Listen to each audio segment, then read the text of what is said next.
When a college professor and writer is plagued by not being able to write a commercial success, he examines mainstream literature for Black writers and has to face a disheartening reality that being an intellectual purist as a Black writer may never put big money in the bank. So he decides to test the system and write a book as a caricature of all the Black stereotypes he can think of. But what starts off as an experiment quickly turns into a phenomenon beyond his control in the comedy drama American Fiction. How did you come to write this book? What really struck me was that too few books were about my people. Where are our stories? Where's our representation? Would you give us the pleasure of reading an excerpt? Yo, Sharonda, girl, you be pregnant again? If I is, Ray Ray is gonna be a real father this time around. Thank you. Cord Jefferson made his feature film debut as both writer and director with this film.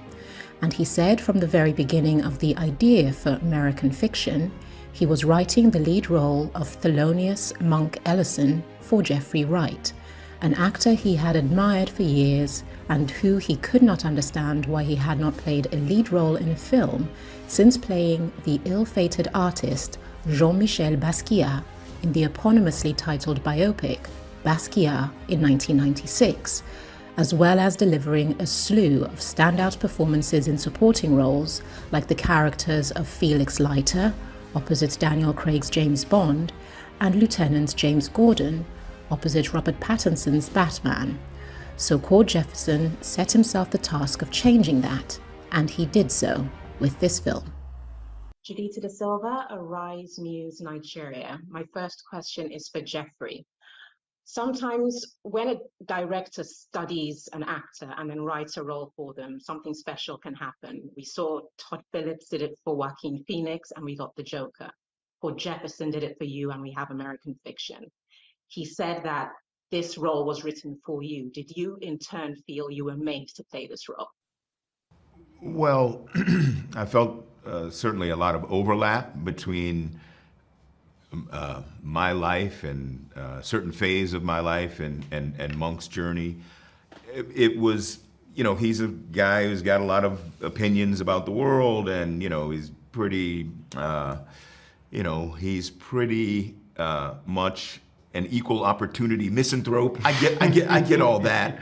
And the social commentary is very well drawn and the satire is sharp. But for me, what really struck me and what really pulled me into the fold of this film was the family story and his relationship to love and to family and particularly to his mother at this time of crisis. And, I think, many of us reach that point in our lives where we find ourselves becoming caretaker to those who were our caretakers. And I had experienced that, still experiencing that to some extent. So I felt a very close kinship to that and the sacrifices that implies for an individual on a creative, personal, or professional level. So they were, and Cord likewise had similar feelings of kinship with this story. And yeah, I felt very close to this and was seriously appreciative when Cord brought it to me. And so when we were on set, it wasn't so much about tell me what this means, but just tell me how you want to do this. How because we were on the same page from a very, very early point in the process. Monk, your books are good, but they're not popular. Editors, they want a black book. They have a black book. I'm black, and it's my book. You know what I mean. Look at what they published.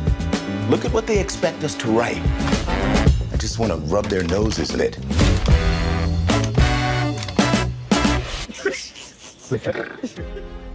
For all of Monk's acerbic wit and relentless judgment of others, he is also a man in search of companionship from a woman that truly understands him and the challenges he is facing at this point in his life.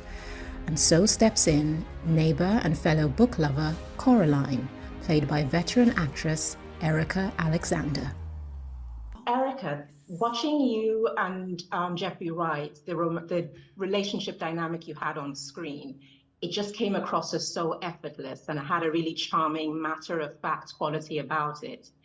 Is it harder to play a romantic relationship on screen that way without all the typical bells and whistles of cinematic romanticization?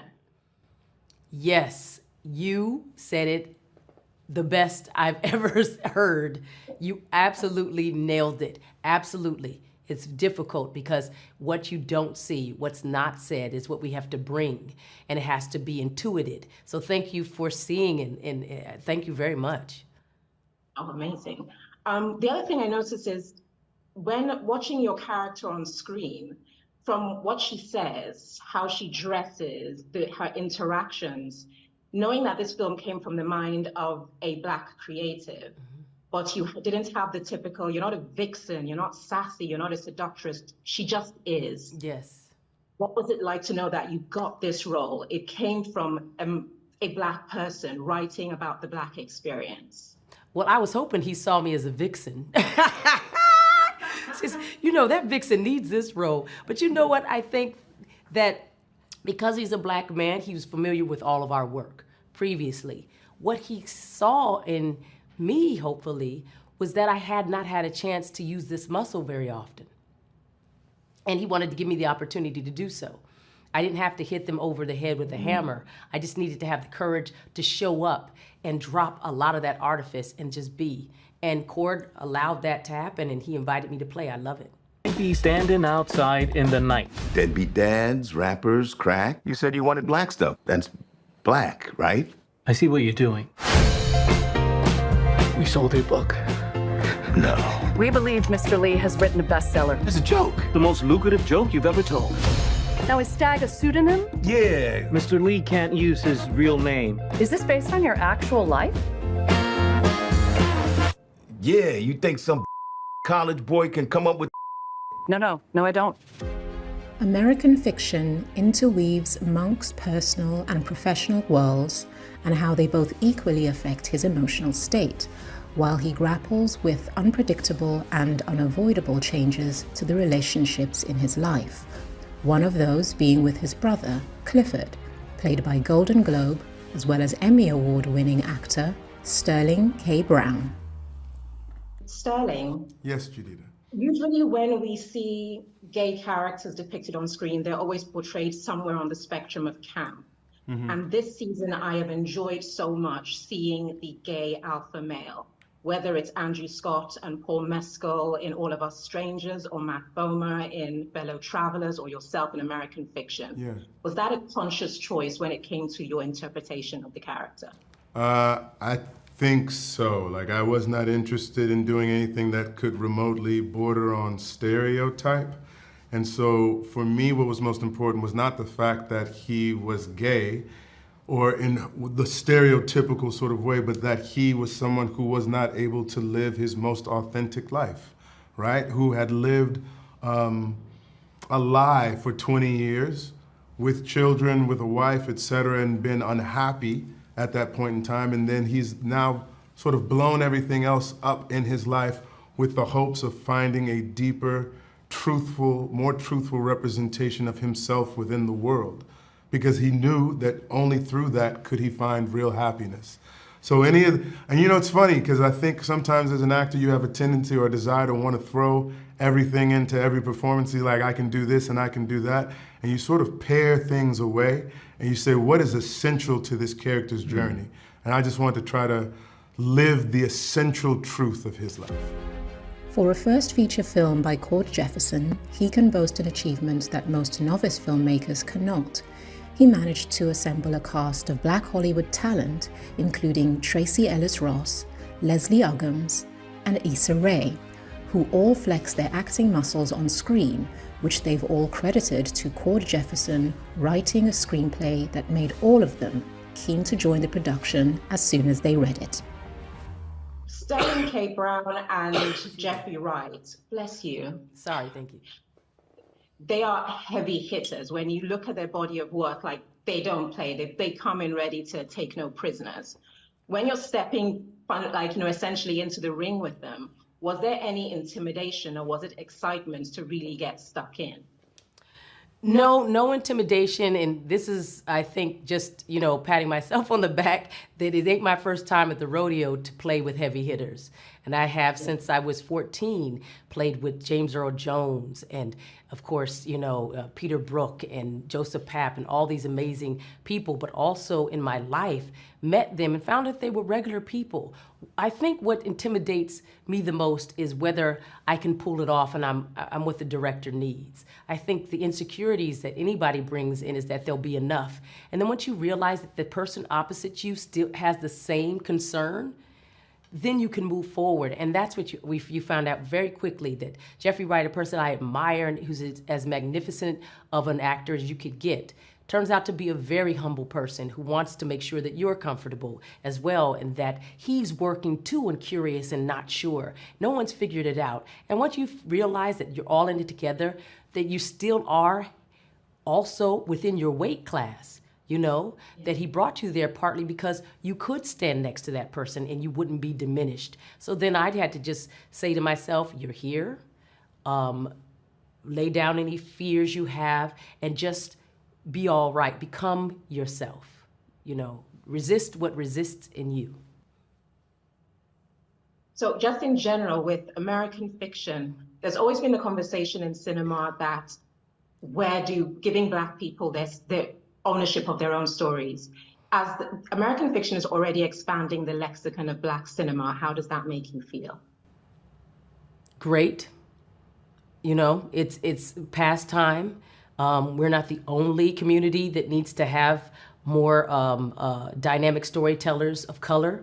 We need to also have the cross-cultural conversations. You're in Nigeria, we need to understand each other. We need to know that there may be things that are in our DNA that are the same, but we've been raised in different cultures that are probably simpatico, but they're different.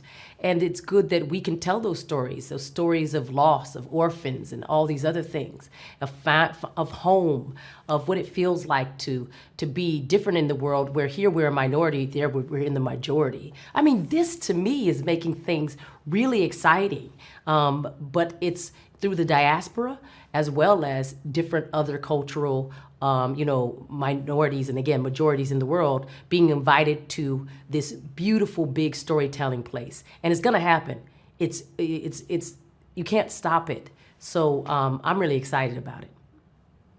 Thank you so much, Erika. It's been lovely talking to you. It's been wonderful talking to you. Take care, my sister. Creative, sharp, witty, and refreshingly new. That is what American fiction brings to the table of modern cinema from the rising stars behind the camera in Black Hollywood. And with the growing confidence of diverse voices in the industry, one can only hope that this film is the first of many, with equal originality and polished execution. Can I ask what you were in for? Was it murder? You said that, not me.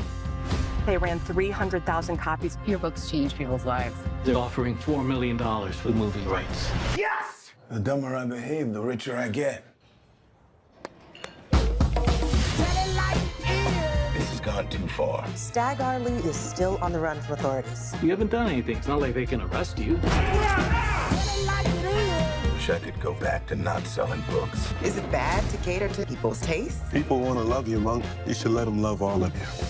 There's already so much buzz because of the movie deal. Michael B. Jordan is circling. We want to put him on the cover in one of those scarves, I guess you would call them, tied around his head. A do-rag? Do-rag, that's it. Do-rag and a tank top with the muscles showing. Somebody call the fire department.